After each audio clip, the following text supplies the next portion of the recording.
Muy buenas noches y bienvenidos a Prueba de Fuego. Estamos en directo a través de la multiplataforma de RPP. El día de hoy nuestro primer invitado es el fiscal Jorge Chávez Cotrina. Él es coordinador de las Fiscalías contra el Crimen Organizado. El crimen organizado es el principal flagelo en la inseguridad que enfrenta nuestro país. Todavía no conocemos el plan. El presidente Geri se ha comprometido a elaborar. Entendemos que ha ido desarrollando algunas reuniones importantes en estos días y anunció que hacia mitad de enero del próximo año tendremos claramente un rumbo distinto. Vamos a ver, hay expectativa para ello, pero veamos desde la Fiscalía qué es lo que podemos conversar y entender también cuáles son los retos a través de la presencia y de la palabra del doctor Chávez Cotrina. Muy buenas noches y bienvenido. Muy buenas noches, muchas gracias por la invitación. Ahora, en principio quería preguntarle por una decisión prácticamente anunciada por quien en este momento está ocupando el cargo de fiscal de la Nación, que es el doctor Tomás Gálvez. El doctor Tomás Gálvez ha reiterado algo que de alguna manera ya había anticipado, ¿no? Que es finalmente la disolución de algunos equipos especiales. Entre ellos está el equipo Lavallato, el EFICOP, el equipo que estaba investigando el escándalo de los cuellos blancos del puerto, y otros más. ¿Cuál es su impresión sobre esta decisión que incluso le ha dicho que tendría que pasar por la evaluación de la Junta de Fiscales Supremos? Pero si en caso eso no ocurriera, es decir, si la evaluación no fuera favorable, él persistiría en esa disolución. ¿Qué opina usted? ¿Lo secunda? Mire, yo no estoy aquí para secundarlo al fiscal de la Nación. Ajá. ¿No? Creo que es una decisión del máximo representante del Ministerio Público en estos momentos. Él democráticamente ha establecido de que va a pasarlo por la opinión de la Junta de Fiscales Supremos. Sin embargo, la ley orgánica le faculta al fiscal de la Nación, independientemente que sea interino o no, tomar estas medidas correspondientes. Está dentro de sus atribuciones. Definitivamente. A ver, vamos a leer algunas de las declaraciones. Él dice que ya han cumplido su ciclo. Ese sería el argumento, ¿no? Estamos hablando de, repito, el Equipo Especial de Derechos Humanos también, el VIP, del Ministerio Público, ¿no? Y el caso Lavallato. Ahora, ¿usted cree que en efecto ya cumplieron su cometido? Mire, yo tengo más de 30 años sí, en el Ministerio Público y recuerdo en la época de los 90, la doctora Colán también tenía los famosos fiscales ad hoc, que ahora se han convertido en fiscalías especializadas. Mi posición personal, con 30 años de servicio y de experiencia, yo siempre he sostenido que los grupos especiales desnaturalizan la función del Ministerio Público en general. Seguramente en su momento el fiscal de la época tomó esa decisión porque los casos eran emblemáticos, eran muy complejos, pero sí creo que no los grupos especiales y los fiscales ad hoc en su momento no pueden tener pues una vida indeterminada como los fiscales normales. Sí, además, en el caso de los temas que abordan y que en su momento, como usted dice, se mereció la creación de estos grupos, ¿usted diría que esto ya está resuelto, que no hay nada más que hacer? Yo creo que no es que los grupos especiales en sí van a desaparecer del todo. No van a desaparecer los despachos fiscales. Lo que ocurre, y esa es la idea del fiscal de la Nación, es que estos grupos, los fiscales especializados, pasen a depender de las fiscalías especializadas. Recuerden que el Ministerio Público se organiza orgánicamente en especialidades. En consecuencia, si tú tienes una especialidad de fiscalías especializadas en lavado de activos, obviamente estas fiscalías van a participar y pertenecer a esta especialidad con sus mismos equipos, con sus mismos fiscales, y van a continuar viendo sus propios casos. Es decir, no van a desaparecer, no se les va a quitar las investigaciones, van a continuar con sus investigaciones, pero ya dentro de las especialidades, como tiene que corresponder, pues, ¿no? De acuerdo. A ver, usted también ha dicho, el fiscal coordinador de las Fiscalías contra el Crimen Organizado. El tema de las extorsiones, por ejemplo, ¿eventualmente usted cree que merecería que se forme un equipo especial en la Fiscalía para atender esos casos? ¿O tampoco estaría de acuerdo con ello? ¿No? No. La Fiscalía, como está, no necesita más, funciona y... Lo que necesitamos en la Fiscalía es fortalecer las Fiscalías. Lo que ocurre es que por mandato de la ley van a crearse fiscalías especializadas en extorsiones y sicariato. Eso lo estableció el Congreso de la República y ha sido promulgado por el presidente de la República. ¿Y no qué es una diferencia idea. hay con los equipos especiales? ¿Que los crea el Congreso y no la Fiscalía? Yo creo que sí. Creo que en las fiscalías de bandas, en este momento, no van a ser grupos especiales, van a permanecer en el tiempo. Es una nueva especialidad, ¿ok? Porque las circunstancias lo ameritan. Es decir, frente a la inseguridad, frente a esta ola de criminalidad, necesitamos fiscales, no solamente un grupo, sino a nivel nacional que se encarguen de las extorsiones. Porque las extorsiones no es Lima. Las extorsiones las tenemos en Trujillo, en Chiclayo, en Sullana, en todas partes del Perú hay extorsiones. Entonces necesitamos fiscales que se dediquen a ver estos temas y no se distraigan a ver delitos comunes como hurto, robos simples. Y para eso obviamente se necesita un presupuesto. Y la única forma de poder tener ese presupuesto Y especialización. Claro, obviamente, tiene que haber un presupuesto y una especialización en los fiscales. Pero para eso tú necesitas reestructurar el Ministerio Público. Y para reestructurar el Ministerio Público, lo primero que tienes que hacer es dar una nueva ley orgánica del Ministerio Público. Esa nueva ley orgánica le corresponde darla al Congreso. Claro, pero el proyecto lo tiene que nacer de la Junta de Fiscales Supremos. La idea es que nosotros los fiscales tenemos que demostrar al país que somos capaces de reestructurarnos y no esperar que de entes externos nos estén reformando o interviniendo. Tengo una declaración suya que me llamó la atención y quería preguntarle a qué exactamente se refería cuando dijo que hace años no veía a un presidente asumir con seriedad la seguridad del país, que fue hace exactamente un mes durante una entrevista también. Sí, mire lo que ocurre.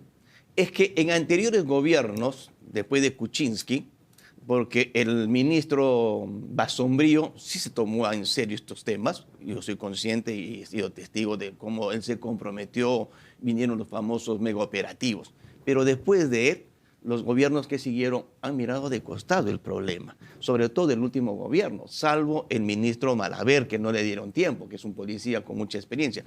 Pero los otros ministros y la presidenta de la República miraron de costado. Y ese es justamente el origen de que estas extorsiones y esta delincuencia haya crecido en forma exponencial.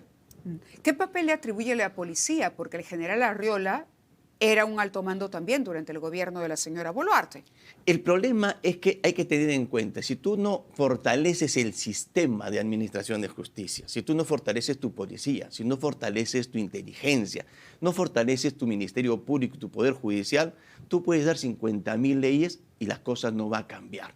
El tema es estructural, el tema es político. Por eso yo le he manifestado, el presidente Geri ha tomado la decisión de liderar personalmente este flagelo o la lucha. ¿Cree que está haciendo las cosas bien? Yo creo que sí, pero hay que tener en cuenta algo. Este gobierno es de 8 meses. En 8 meses no vas a desarticular las grandes bandas de las bandas criminales. ¿Por qué? Pero tampoco sobra tiempo. Por supuesto. Lo que ocurre es que en estos últimos años las bandas han crecido por todo el país. Se dejó crecer las bandas. Entonces, obviamente, las medidas que va a tomar este gobierno es para darle tranquilidad al país y dejarle al próximo gobierno sentadas las bases para continuar con la lucha contra el crimen organizado. Y esa es la principal ¿Cuál misión. destacaría usted de esas grandes medidas o de esa iniciativa que ha tenido Geri que marca una diferencia desde su punto de vista con todo lo anterior que se hizo? Yo creo que la gran diferencia es que él está tomando el toro por las astas y que se está comprometiendo. Hay quienes dicen que es mucho más, digamos, en la forma que en el fondo. Las cifras no han disminuido. Claro, porque los noticieros todos los días empiezan y terminan con información sobre extorsionadores, pero no solamente eso, con información sobre corrupción en la policía, por ejemplo, y bandas que son detenidas, asesinatos en la calle producto del sicariato, que ya no respeta si es de día, es de noche, si se trata de un barrio residencial o si es una zona, digamos, en los extramuros de la ciudad. ¿Usted cree realmente que el gobierno del señor Geri lo está haciendo bien? Mire, yo creo que la principal decisión que ha tomado el presidente, y creo que es positiva, es aglutinar a las fuerzas comprometidas en la lucha contra la criminalidad. Está llamando constantemente a reuniones a fiscales, a jueces, a policías, para poder coordinar la lucha contra la criminalidad, lo que antes no pasaba, estábamos divorciados. Recuerden ustedes que la principal política del anterior gobierno era echarle la culpa a los fiscales y a Pero el los ciudadano periodistas. se puede preguntar en este momento, dice, bueno, juntos o separados, pero no pasa nada. Claro, porque recuerden ustedes que el presidente ha dicho que recién el 15 de diciembre va a establecer, ¿no es cierto?, un plan, una estrategia, y en estos momentos está elaborando todo el paquete legislativo que va a dar inicio, ya digamos, en serio, por decirlo así. ¿Qué grande reforma puede proponer el presidente realmente cuando se trata de un gobierno que nació del Congreso de la República? Hay una contradicción. Si usted dice que el señor Gerí lo está haciendo tan bien, ¿por qué no impulsó iniciativas en ese sentido desde el Congreso de la República? Vamos, es decir, el Congreso también es un actor importante. Por ejemplo, el paquete de las famosas normas que se ha criticado, ¿no? Él dice que va a someter esto a una discusión académica, Gerí me refiero, pero Gerí fue uno de los congresistas que la apoyó. ¿Por qué antes de votar por una norma entonces no se propició la discusión académica? ¿No es una contradicción? Eso teníamos que preguntarle a Gerí. Pero yo creo que... Pero ya que usted está elogiando su trabajo, le pregunto, ¿ha tomado en cuenta esa contradicción? Yo no lo estoy elogiando, lo estoy reconociendo. Ajá.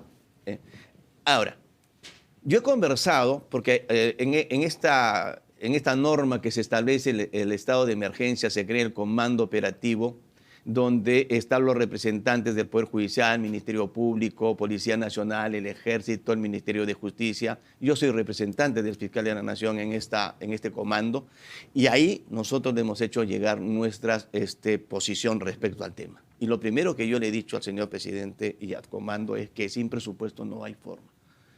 No hay forma, porque para ganar una guerra, mi estimada periodista, tienes que tener tres cosas: liderazgo, estrategia y presupuesto. Le recuerdo que el presupuesto no es algo que esté reclamando el señor Gálvez y usted. No, el presupuesto sí lo viene reclamando desde hace mucho tiempo la Fiscalía a través de quienes han sido autoridad, incluyendo la doctora Zoraida Ábalos, incluyendo a la doctora Delia Espinosa. Creo que todos estamos en esa misma lucha. Reconocería que no es un pedido nuevo, entonces. No es un pedido nuevo. Recuerden ustedes que del año 22 a este año nos han recortado más de 1.000 millones de soles. ¿Y qué ha dicho el presidente? La verdad que a mí me causa mucha preocupación que tanto el Ejecutivo como el Legislativo este año incluso no se hayan recortado el presupuesto. Entonces yo creo que hay que poner las barbas en remojo y no se puede pretender. Han recortado el presupuesto. ¿Y cómo este explicar año. eso? Eso es lo que nosotros quisiéramos que nos expliquen, ¿no? Porque imagínese usted, frente a la ola de criminalidad, donde se tiene que fortalecer las instituciones como el Ministerio Público y el Poder Judicial. No sé si al Poder Judicial la ha recortado, pero nosotros sí. Yo espero que reflexionen y nos den los créditos adicionales que nuestro fiscal de la Nación está reclamando constantemente, conjuntamente con nuestro gerente general. Además de la especialización, además de la formación, del fortalecimiento y de los recursos, usted ha sugerido que existan jueces sin rostro. Volver al sistema de jueces sin rostro. ¿Por qué? No, yo no he sugerido que hayan jueces sin rostro. A mí me preguntaron frente a esa iniciativa. Yo creo, y eso lo he dicho claramente, que no estamos en condiciones de tener jueces sin rostro en la actualidad. Los jueces sin rostro se dieron en otro fenómeno criminal como fue el tema del terrorismo, donde, sí, donde se pudo centralizar el juzgamiento a estos grupos criminales terroristas. Pero frente a una ola criminal que tú lo tienes por todo el país, tendrías que tener jueces sin rostro por todo el país, y eso operativamente es imposible. Claro, pero aquí tengo, las declaraciones fueron en un canal de televisión, América Televisión. Fiscal alertó que sin fondos del MEF no habrá operativos contra el crimen organizado. En efecto, ¿no? Y luego advirtió que varios operativos no podrán ejecutarse por esto y propuso implementar la figura de jueces sin rostro. ¿Lo citaron mal? Lo citaron mal.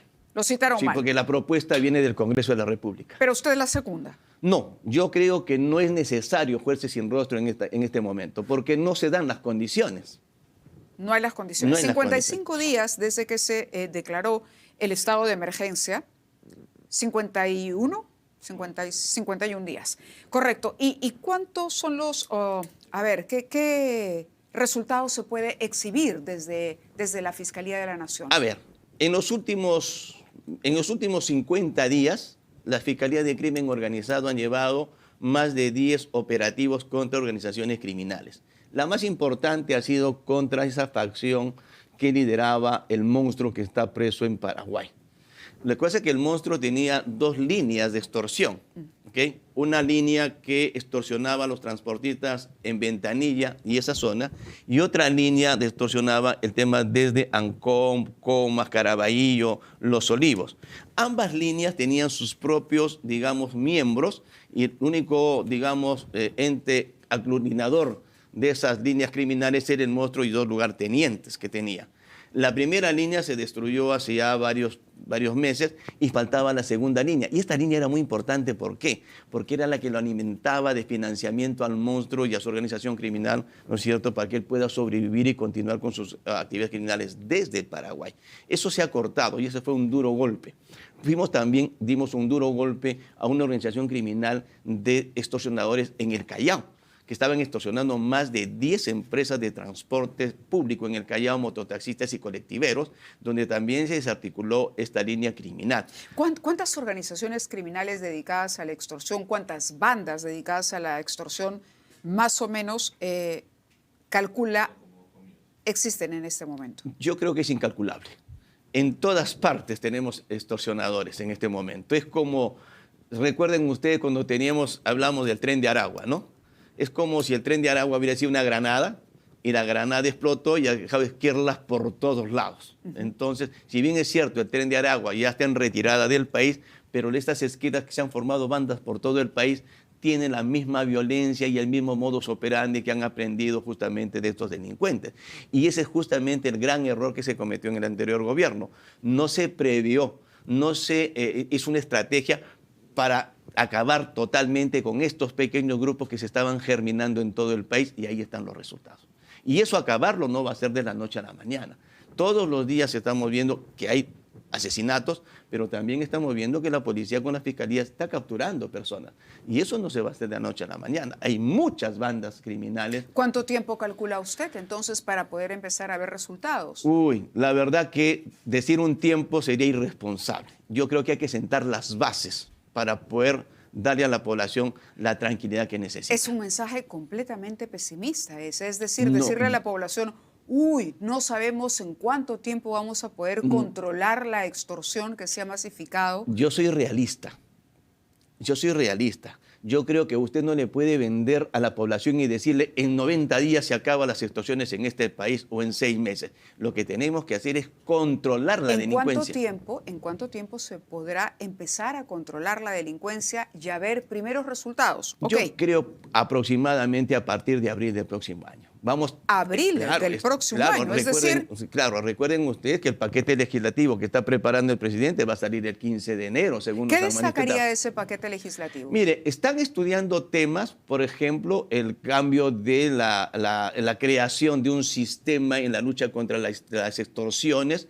Va a haber un sistema donde va a haber policías, grupos especializados en extorsiones y sicariatos, que en este momento está ya a cargo del coronel Reboredo, que está haciendo también un trabajo. También se va a crear las fiscalías de bandas dedicadas a extorsión y sicariato. También hemos solicitado que al frente tengamos jueces que se dediquen a este tema, ¿no es cierto? Porque si vamos a crear solamente fiscalías y policías y vamos a ir con esa carga a procesar a los jueces, pues simplemente el tema no va a dar resultado. Entonces, se tiene que crear todo un sistema, así como hay el sistema de crimen organizado, el sistema de corrupción, de lavado de activos, se tiene que crear ese sistema. No fiscalías especializadas, el sistema, es lo más importante. ¿Le pediría a usted al Congreso que revise nuevamente el paquete de las normas cuestionadas y criticadas? Yo lo he sostenido en varias entrevistas. Creo que una de las misiones que debe tener el gobierno es crear una comisión donde esté integrado por los expertos del Ministerio Público, Poder Judicial, Ministerio de Justicia, incluso del Congreso de la República. Esta comisión debe revisar todos los paquetes para reajustar esas normas. No todas las normas son malas, ¿ok? Ese es un mito también que se ha creado. No todas las normas son malas. ¿Cuáles habría que revisar? Y la pregunta nuevamente es, hemos perdido mucho tiempo. Por supuesto. Porque esta revisión, a ver, es paradójico lo que usted dice, porque se supone que cuando un Congreso, en un contexto como el que estamos viviendo,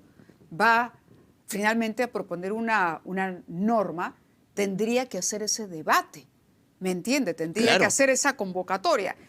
¿Está reconociendo usted entonces que esto no se ha hecho de la mejor manera? Definitivamente. Yo recuerdo cuando se iba a modificar el artículo 317, la famosa ley anticrimen que modificó el Código Penal del crimen organizado, nos convocaron. Nosotros dimos en el Congreso de la República. ¿No les hicieron caso? El problema es que ni siquiera nos atendieron los congresistas, nos atendieron sus asesores, ¿no? Y obviamente anotaron, pero no nos hicieron casos. Pero hay que tener en cuenta algo. Cuando se da la primera modificación con el decreto, la ley 32-108, que fue un desastre, que cambió totalmente el sistema y que esa fue una norma pro crimen, yo fui uno de los primeros que salió a protestar.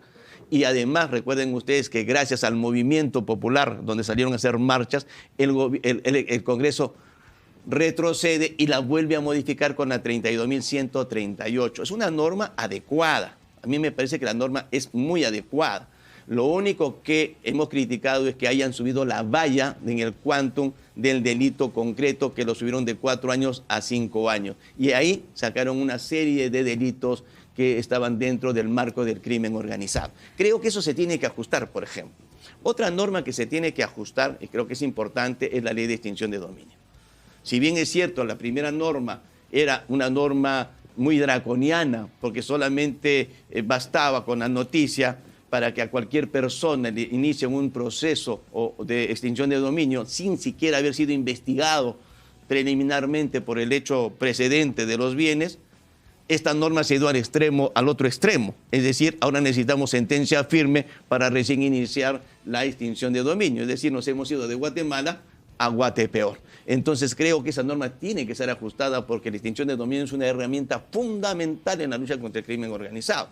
Yo propondría, por ejemplo, que si bien es cierto, no debe ser sin ninguna investigación y no esperar al tema de la sentencia firme, se debe iniciar un proceso mínimamente cuando el fiscal ya formalizó la investigación preparatoria, es decir, cuando ha imputado cargos. Yo creo que sería una norma, digamos, intermedia que podría dar resultados. Muy bien, yo le agradezco que haya Gracias estado con nosotros aquí. Vamos a ver qué es lo que dice finalmente el Congreso y ojalá realmente podamos ver los resultados, como usted ha dicho, por lo menos los primeros resultados a partir de abril del próximo año. Muy amable. Muchas gracias. Hacemos una pausa y continuamos aquí en el programa. Viene el doctor César Nacasari.